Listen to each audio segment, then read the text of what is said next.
Hi guys, I'm Dave from York Campervans. This is Loki, one of our T6 hire vans. So we're just going to do a quick video just to show you all how to use Loki, and it's very similar for our other hire vans too. So yeah, let's take a look.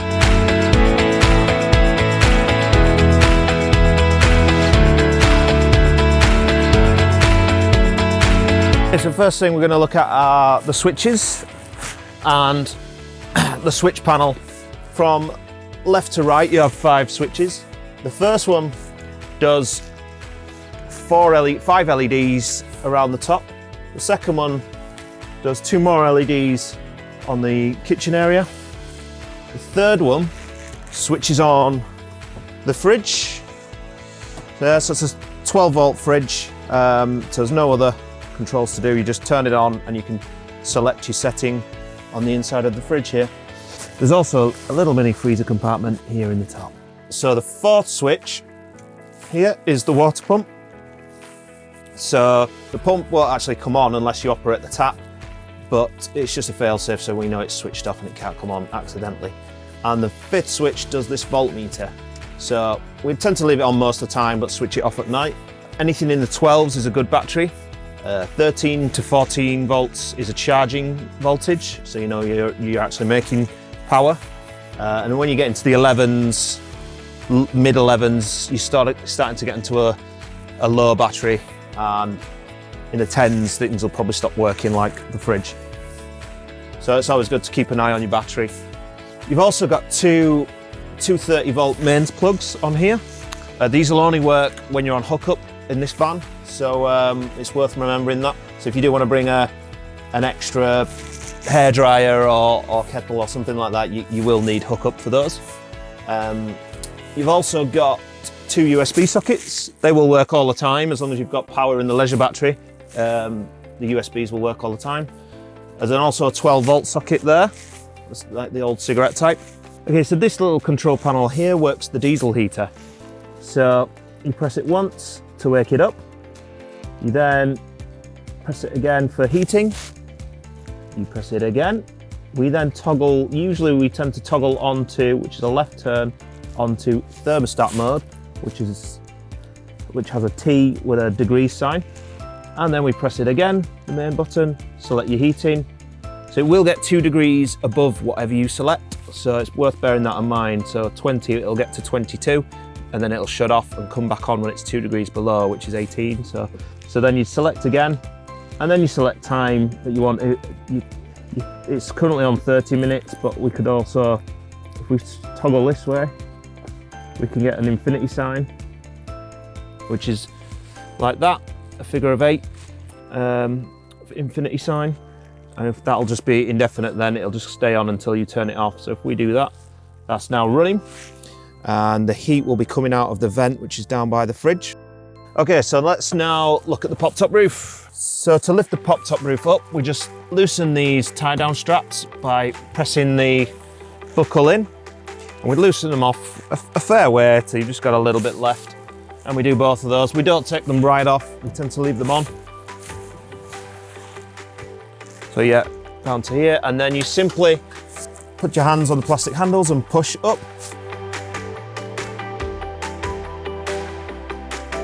Okay, so now the roof's up, we can push the bed area up, which is just here. So again, just same as the roof, just it's on gas struts, just give it a little push, and it goes on its own.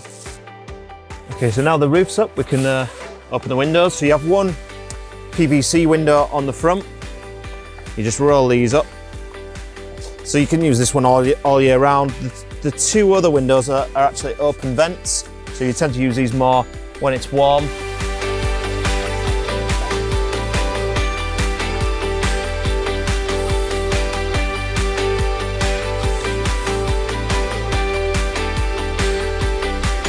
Okay, so now we'll look at the swivel base. So we've got a double seat here in the front. This is a swivel and glide base. So it has 5 bolts to lock it down. Once they're undone, it can move all the way back. It can spin really easily here in the habitation area, and you can also reach the table then from both sides, which is a handy feature. Okay, so we're going to undo these 5 locking bolts.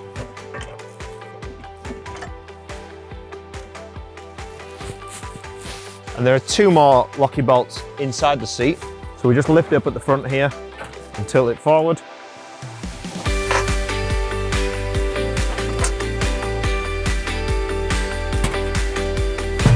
And now we've got all 5 locking bolts out, we can pull the seat back and swivel.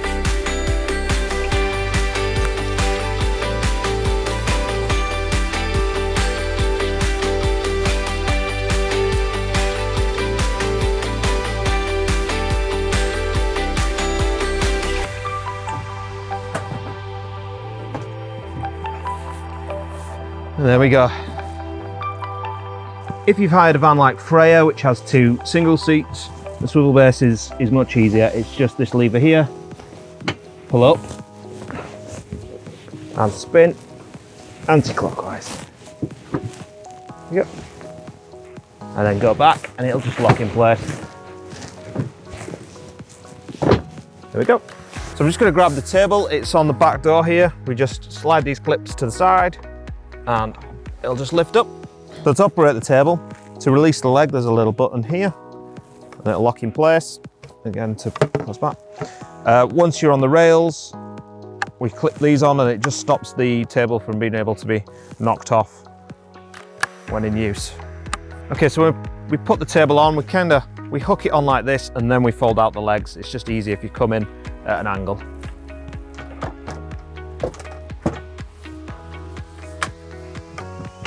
So now I've got the table out. If we want to reach it, we can actually come forward because it's been a swivel and glide base. It allows us to come right up to the table like this.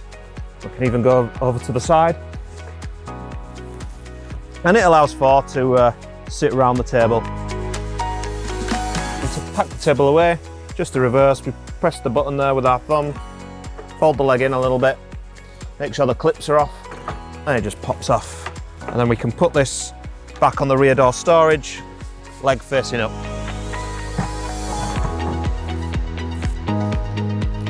Okay, so now we're going to pull out the rock and roll bed. So the most important thing to remember is to loosen the seat belts off, because if you don't do that, it's a bit of a struggle. So we hold these with one hand, and then with the other hand we lift up the lever and try and pull it quickly towards yourself, because then it'll just do it in one go. If not, you might have to just jump on it to finish it off. Just like that. Here we have the cooker. So we have 2 gas hobs on this side, and on this side we have a nice big sink. In this cupboard we have the gas locker and storage. We're at the gas locker.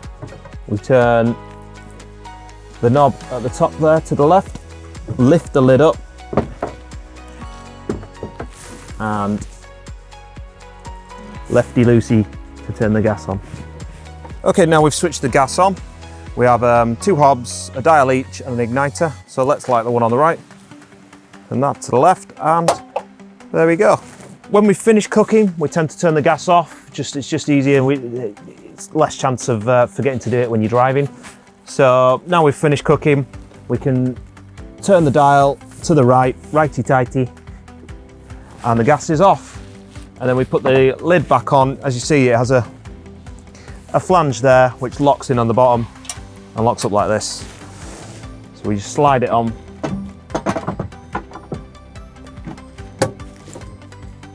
And there we go. In this cupboard you'll find some pans, some small frying pans, plates, bowls, and a kettle that works on the gas hob. In here you'll find cutlery, chopping board, can opener, things like that. You just got to be careful not to put too much things in, because there are gas pipes below the cooker. We've also got this nice big overhead cupboard too, which is a good storage area. Inside it you'll find some emergency tea and coffee in case you run out, some cups. We've also got 2 rechargeable USB lights. These are really handy to use up in the pop top or outside or in the awning. We've also got a Bluetooth speaker. We can't really leave the ignition on and listen to music on the stereo, because you can flatten your starter battery, and when you come to leave the campsite you might have a dead battery, so we tend to listen to music on the speaker.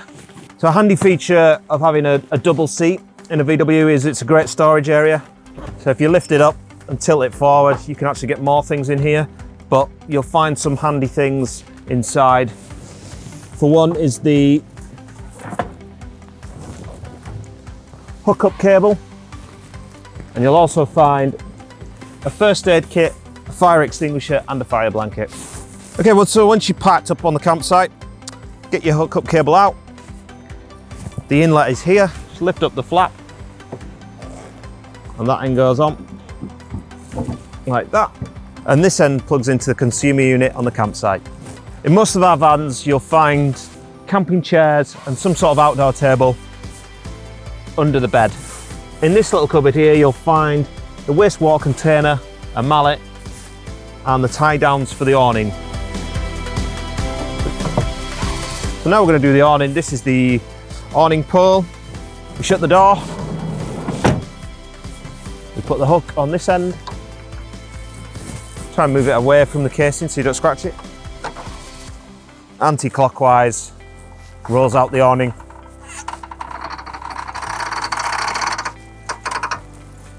We come out halfway and then we can get the legs out, put them down, wind it out the rest of the way and walk the legs out.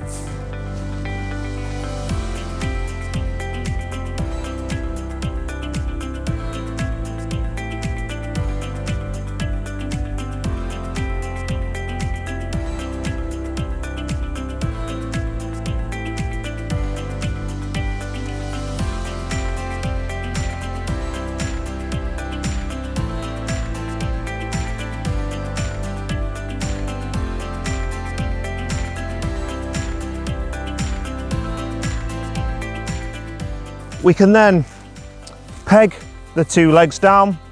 There's two pegs for each side with a yellow plastic head on them. And then, especially if it's windy or if you want to leave the awning unattended, we put the storm straps on. So we always recommend fitting the storm straps. These attach, you have these little C-clamps. They actually just hook in. And then there's the square ring which hooks on. It's easy as that, and then you get them out to where you want them. We then have the spring, and finally a rather large peg. We then get the mallet that's in the back, hammer that down. We can then just tie the excess onto here so it's not flopping around. With the awning, it's important to remember that it actually wants to point up, because if we fail to do that, when opening this door, it can actually rub on here. So now that's up, just check it. You see there, I've got a nice bit of clearance. But if this was pointing downwards, the door would rub. So it's either set the awning at this angle or don't use the door, one of the two. Some of our vans have wind out awnings. The other have what we call combi rails. These are where you can, or C-channels, these are where you can slide in a bead that's on a drive-away awning. The water tanks are just in here. Lift up the timber door.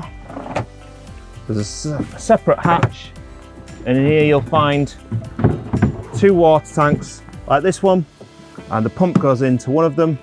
So just insert the pump and tighten the lid. So when you need to change the water tank over, you just unscrew this lid and then you can lift out the submergible pump. It's worth noting though, there will be a bit of water in here, so let it drain off a little bit back into the container. Have a bag ready or something like that, or the other container to go straight into so you don't get water spilt on the floor. And then you just pop it straight into the other container and screw the lid. Here you'll find the location of your fuse boxes. This one is for the 230 volt system. So if the plugs aren't working or the charger's not working, be worth checking this. Here you have all your 12 volt fuses. There are two spare at the bottom if you need them. If a fuse does blow, it should illuminate to tell you which one. Okay, so now we'll show you how to pack the van up. We've switched the gas off. We're going to close up the windows, and it's easier to do the roof first and swivel last. It just gives you more room to work in. To put the roof down, just put your hands on these webbed straps or on the plastic handles if you can reach, and you can literally just bend your knees and use your body weight to pull it down. Pull it down till it's almost down. Just give you enough room to roll the canvas up like so, and then just come down the rest of the way.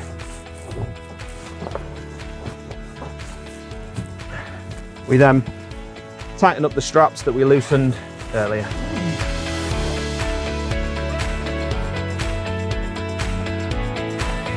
So with these straps, it's a good idea to get them as tight as you can to start with, and then a top tip is to get your one hand on the plastic handle here and give it a good yank, and you'll see it just gets it that last little bit. This is one of the most important things about packing up the camper van, is making sure the pop-top roof straps are on.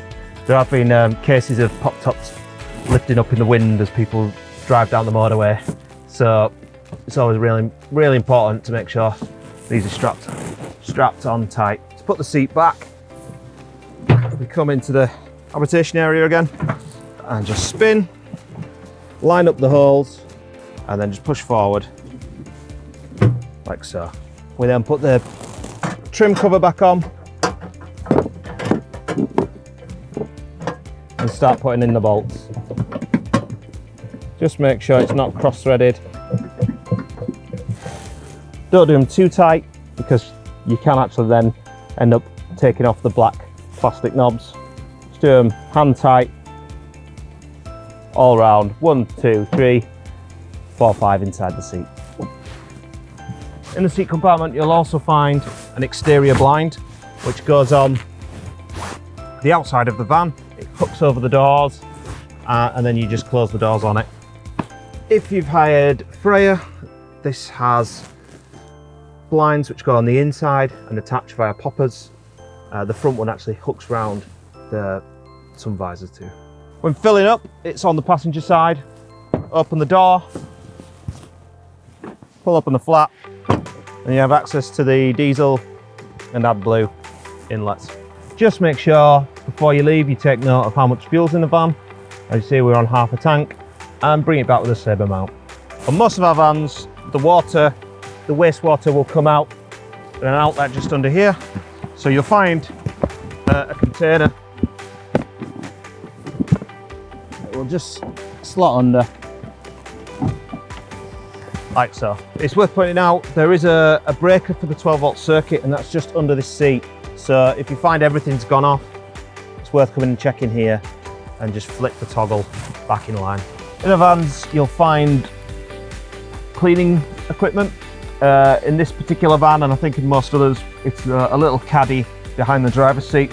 If you've got bikes, Freya here, the T5 has a bike rack on the back. It can hold 4 bikes, I think up to a maximum weight of 60 kilograms.